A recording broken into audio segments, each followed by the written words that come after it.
All right, y'all, let's talk about Andrea. She is played by Sanaya Lathan in the red dress, and we are going to determine if Andrea is a victim of unfortunate circumstances or if she is someone who victimizes others. Okay, y'all, first let's determine Andrea's eligibility to call herself a victim. Okay, in this scene here, we learn that she's the victim of a poor mindset because she grew up with her dad cheating on her mom. He left her mom, and now she thinks that the other woman is always the one who gets the man, the good life, the money, and the wife is left destitute. So she is perfectly fine being the other woman. Her mom advised her not to think this way, and she said that William would not leave his wife for her. However, Andrea said that she was going to enjoy the ride as long as she could. In another scene, Charlotte tells Abigail that her family has been known to prey on the weak.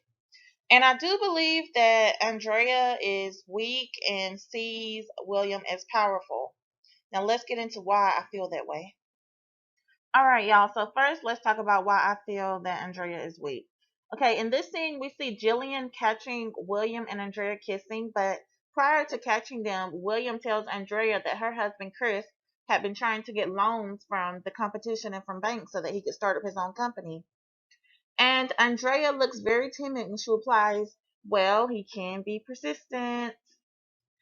So I deduce from that Andrea knows that William expects her to keep Chris under control, and the timidity that she showed was her cowering and weakness.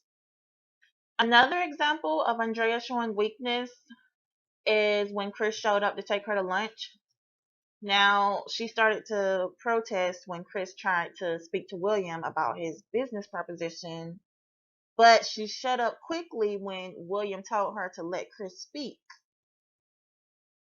All right, y'all, let's talk about why Andrea may see William as powerful, okay? So, y'all know Abigail Dexter, the COO that Charlotte hired, was talking to Andrea and William about him signing the Hong Kong account being a bad idea. Now, she was trying to speak, but he told her not to speak. He said, "Don't speak." And what did Andrea do when he told that grown woman not to speak?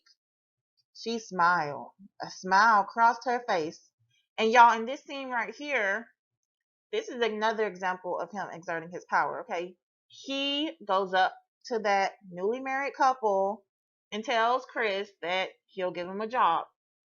Then he turns right back around and tells Andrea that he'll give her a job. Now, this may have been a plot for him to just get close to her, but Andrea probably appreciated the power that he obviously had. Y'all, we have established that she is a victim. But let's move on to reasons why she may be a victimizer. In which ways does she hurt others? Okay, y'all. Well, she obviously hurts her husband and Jillian by committing adultery. But does she hurt anyone else? Well, she's disrespectful to everyone, okay? Um, she isn't really disrespectful towards her mother, okay? She doesn't like the wedding dress and doesn't want to wear it, but that's not really a sign of disrespect, in my opinion. And y'all, there's a scene when the three of them are in the diner, and Pam informs Andrea that their mom only earned $217 that week.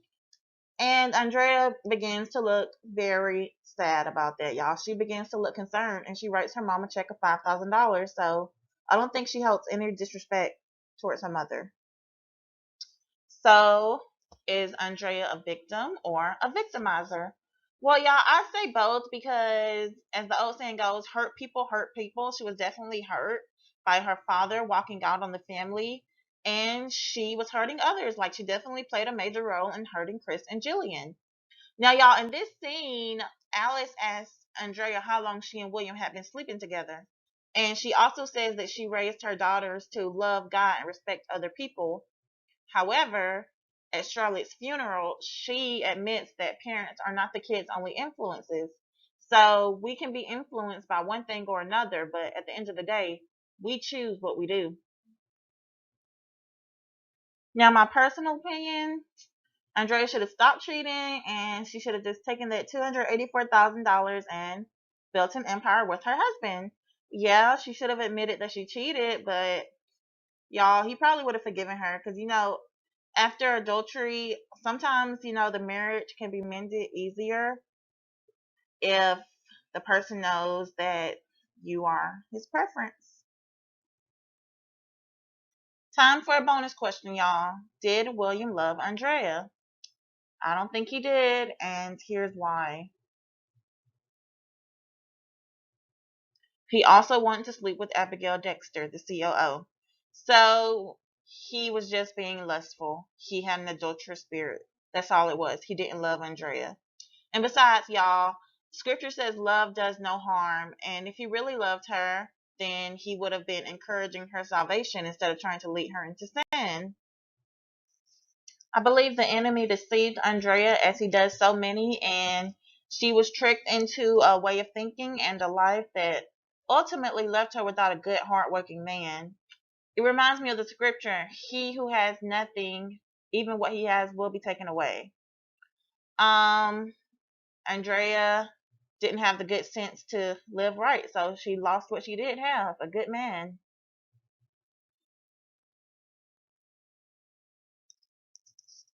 Should Chris have taken her back? Y'all, what do y'all think? Should he have forgiven her after all this and gotten back with his wife and stepson? I don't know, y'all. Consider the fact that Andrea only wanted him back after he had became wealthy and started his own business. Well, y'all, I had a fun time making this video. I really love this movie.